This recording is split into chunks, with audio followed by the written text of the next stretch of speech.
Hola, en esta presentación vamos a ver las generalidades de lo que se trata la matriz de Morgano-Feredia. Y pues bueno, pertenece a nuestro curso de diseño curricular y teorías educativas contemporáneas. En particular porque para esta actividad precisamente se nos está solicitando que hagamos un ejercicio con la técnica de Morgano-Feredia que deriva precisamente en la matriz de Morgano-Feredia. Y bueno, pues recuerden que los profesores de este curso somos un servidor, el doctor Mario Humberto Ramírez Díaz, y el doctor Johnny Alexis Medina Paredes, invitado de la Universidad Austral de Chile.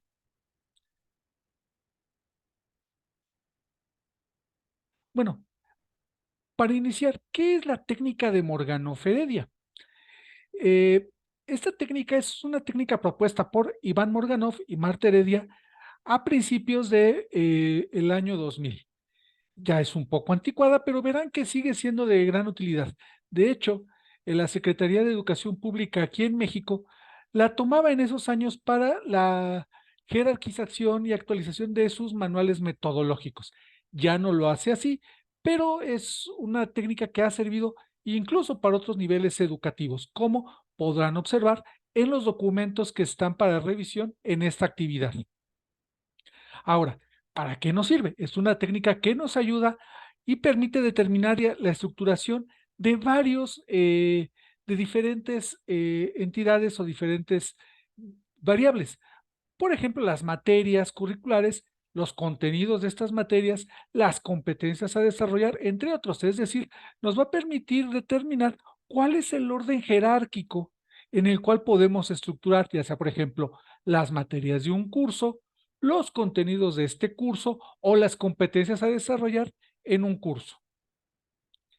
Y bueno, ¿en qué consiste esta técnica? De manera muy general, consiste en la elaboración de una matriz de doble entrada, es decir, X y Y, en donde vamos a colocar tanto columnas como renglones las diferentes materias, competencias o, o contenidos que queremos jerarquizar.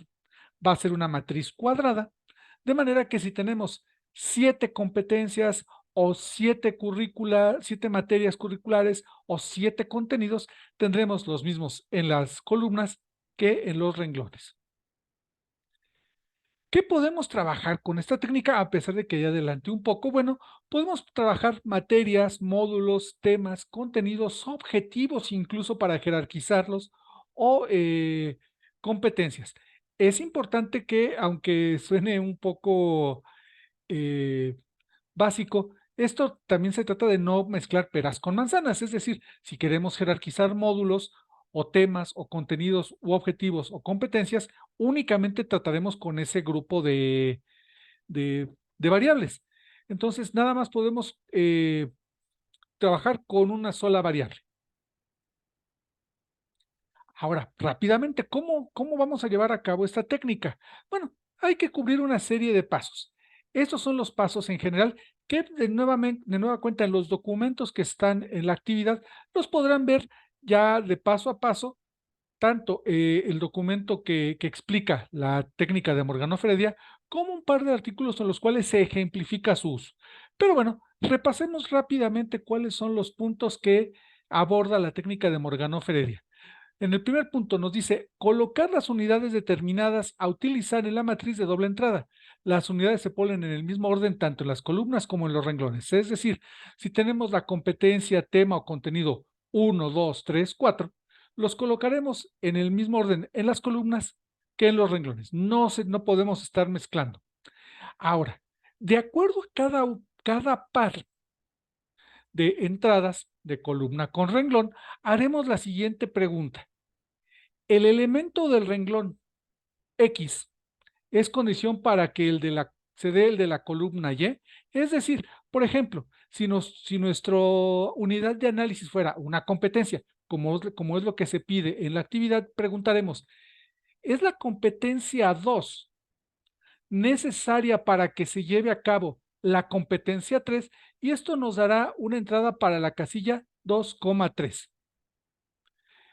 Pues, las preguntas se pueden poner de esta forma, que es la misma en realidad. El elemento del renglón X tiene como requisito el elemento de la columna Y, o es necesario el vértice del renglón para lograr el vértice de la columna. Se puede hacer de diferentes formas. Yo creo que lo más adecuado es la forma de la segunda pregunta, pero ustedes determínenlo como les sea más accesible. Como tercer punto, si la respuesta es sí, es decir, por ejemplo, si la competencia 2 es necesario para llevarla es requisito para el elemento 3, entonces colocamos un 1. Si no es así, colocaremos un 0. Pongamos un ejemplo muy concreto de un par de competencias. Por ejemplo, si nuestra competencia 2 en el renglón 2 es eh, la habilidad de resolución de problemas y lo queremos comparar con la entrada de la columna 3, que es trabajo en equipo, nosotros preguntaremos, ¿la resolución de problemas es requisito para poder trabajar en equipo? Tal vez en este momento la respuesta sería no y sería un 0. Por ejemplo, si fuera otro el caso, que fuera la 2 con la 4, en el cual la 4 fuera eh, distinguir entre física moderna y física clásica, podríamos preguntarnos, ¿es necesario la habilidad de resolución de problemas para distinguir entre física moderna y física clásica? Seguramente colocaríamos un 1. Y así lo haremos con todos los pares. ¿De acuerdo? Entonces, esto también nos da una primera observación. En la columna o en la diagonal de nuestra matriz, es decir, no podríamos preguntar, ¿es necesario el renglón 1 para la columna 1? Pues no sería necesario. Entonces, podemos colocar o exclusivamente ceros o no llenarlo, de manera que no nos cause confusión. Aquí tenemos algunos ejemplos por los cuales puede darse la necesidad de colocar unos o ceros. Por ejemplo, que la comprensión de un elemento sea requisito para la comprensión del otro, como el ejemplo que acabo de dar. Cuando sea que el momento, que un elemento sea necesario para que se facilite el estudiante el segundo. O la oportunidad que hace cierto o ciertos elementos sean más familiares o motivantes para los estudiantes. Esto va a depender de la unidad de análisis que estemos estudiando. Sería diferente tal vez el tipo de respuesta que daríamos si fueran materias. Por ejemplo, en el caso de nuestro programa de maestría, es necesario tener haber evaluado el curso de laboratorios virtuales para poder llevar el curso de desarrollo curricular y teorías educativas contemporáneas. La respuesta sería no y sería un 0. En el caso de que estuviéramos trabajando con materias, por ejemplo. Nada más para hacerlo el ejemplo. El paso 4, una vez terminado un renglón, seguir al siguiente y así sucesivamente hasta llenar todas las casillas. Aquí es una sugerencia, es decir, trabajar con base en los renglones de manera que hagamos. Es necesario, por ejemplo, si estuviéramos hablando del renglón 2, es necesario en cada uno del renglón 2 con cada una de las columnas que están en la matriz. Por ejemplo, es necesario el 2 para el 1, el 2 para el 2, como ya dijimos, no se debe de llenar, es necesario el 2 para el 3, es necesario el 2 para el 4, etcétera. Aquí hay que tener cuidado con una situación. No son matrices simétricas o recíprocas. ¿Qué quiero decir con esto? Que si nosotros preguntáramos, ¿es necesario el 2 para llevar a cabo el 3 y nos da un 1? No quiere decir que en la casilla de ¿es necesario el 3 para llevar a cabo el 2? Sea lo mismo. En muchas ocasiones puede, y en la mayoría de las ocasiones, repito, no tendría por qué ser igual. Como paso quinto, una vez que hayamos terminado todo este proceso anterior, tendremos que hacer las siguientes preguntas. ¿Qué elemento tiene solamente ceros en la columna o por lo menos un 0 por renglón? ¿Qué elemento tiene solamente ceros en el renglón y por lo menos un 1 en la columna? Es decir, vamos a hacer una contabilización de unos y ceros en nuestras matrices. Repito, esta información la van a tener a detalle en el documento que está en la actividad. ¿Cómo vamos a estructurar entonces, ya habiendo desarrollado nuestras matrices, el análisis de las unidades de análisis? Bueno, como una primera fase del análisis, vamos a eliminar los vértices aislados, es decir, aquellos que quedaron únicamente con ceros, eliminar los vértices fuentes de renglones y columnas. Estos términos de fuentes los verán en el documento y registrar los vértices eliminados. Toda esta parte B ya lo verán operativamente en el documento, pero quiero ponerles rápidamente un ejemplo.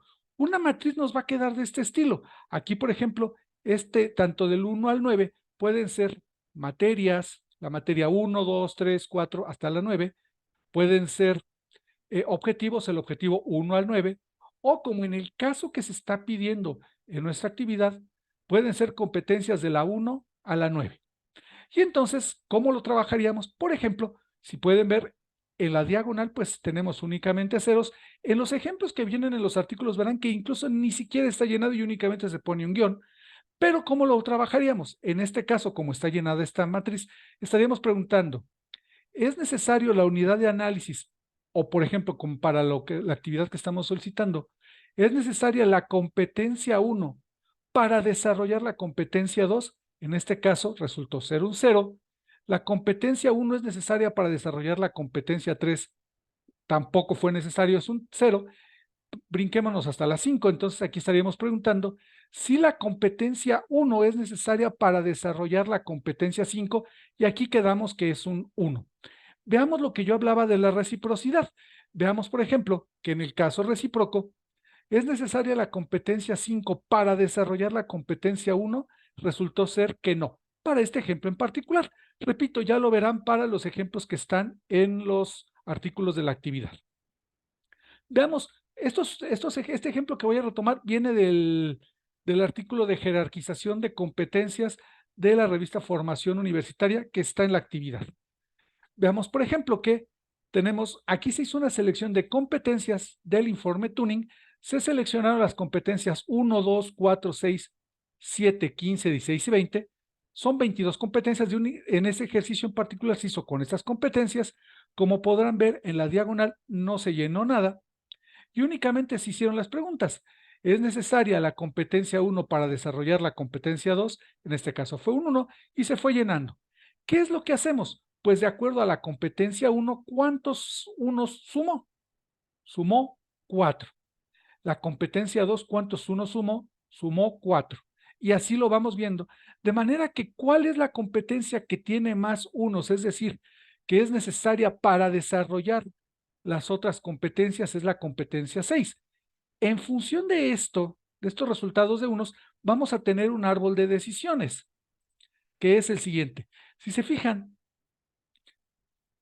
la competencia que tiene más unos es la competencia 6, que es la que se va hasta el nivel más básico. Es decir, es la que es base para ir desarrollando todas las demás.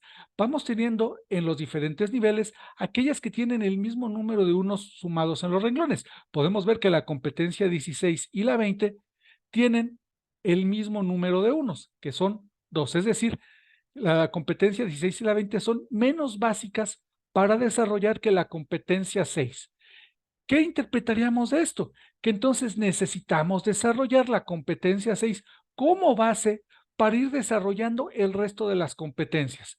Ustedes me preguntarían ahora, ¿qué pasa cuando tenemos, como es el caso del nivel 3, la competencia 1, 2 y 7 en el mismo número de unos? Pues entonces lo que podemos hacer es nosotros ya decidir cuál de ellas es más básica, al tener que las 3 en este caso tienen el mismo número de unos. Igual pasa con las competencias 15 y 14 en el nivel 2 y la 16 y 20 en el nivel 3. Nuevamente, en los ejemplos de los artículos lo verán de manera más clara. No, un resumen nada más. Esto es una presentación de apoyo para la realización de su actividad. Tomar en cuenta los siguientes puntos. Número 1. Por favor, no confundir competencias consideradas más importantes y competencias más realizadas con lo que se está pidiendo en esta actividad. Lo comento porque la instrucción de la actividad dice basarse en el ejemplo desarrollado en el artículo de la revista Formación Universitaria.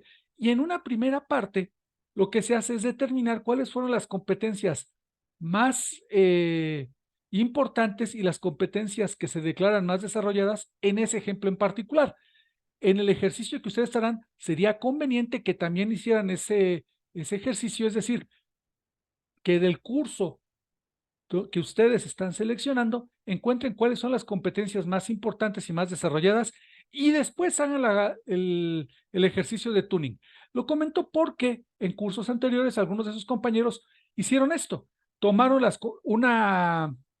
una estadística de cuáles eran las competencias importantes y realizadas, y con base en eso hicieron la determinación de este árbol que comentaba antes, o ponían en lugar de ceros y unos, decían, el 5% determinó que, por ejemplo, en lugar de llenar aquí con ceros y unos, decían, es que el 15% de los entrevistados dijeron que la competencia 1 era más importante y realizada que la competencia 2 y no llenaban con ceros y unos. Eso, aunque en este momento pueda parecer trivial, no lo es porque, repito, así lo hicieron con algunos de sus compañeros. Una segunda recomendación es que este es un ejemplo hipotético para jerarquizar las competencias. En el ejemplo que nuevamente van a ver ustedes en los artículos y que se mencionó en la diapositiva anterior, si se fijan, no se tomaron las 22 competencias que yo comentaba que contiene el informe Turing, sino se hizo una selección de unas porque fue un ejercicio hipotético. En el caso del ejercicio que ustedes van a realizar, puede ser que tomen no todas las competencias que su programa o que su plan de estudios considere, sino una muestra para que puedan realizar el ejercicio y que puedan jerarquizar cuál es más importante y, por lo tanto, cuál es la base para ir desarrollando previo a poder desarrollar el resto de las competencias. Ahora, algo que es importante, la técnica de Morgano-Freddy es un ejercicio preferentemente colectivo. ¿Qué quiero decir? Que cuando se realiza, lo importante es que se pueda realizar con un grupo de pares, de colegas, en este caso de profesores, porque, bueno, mi opinión sobre que una competencia es base para la otra puede no ser la misma que tiene otro colega. Y entonces, entre mayor sea un grupo, este ejercicio será mejor porque nos llevará a una unificación de los criterios que tenemos como grupo. Ahora, entiendo que como es una actividad para este curso, pues es difícil que puedan conjuntar a una serie de colegas que los apoyen para realizar esta matriz. Si lo pudieran hacer, sería genial. Si no, con que hagan el ejercicio de manera individual sería más que suficiente. Entonces, bueno, estas son las generalidades. Repito, el documento base sobre la técnica de Morganó-Feredia ya lo encontrarán en la plataforma, y así como los ejemplos del resto de un par de ejemplos, perdón, de aplicación en artículos ya publicados. Les agradezco y espero que haya aclarado las dudas que puedan tener con respecto a esta presentación. Saludos.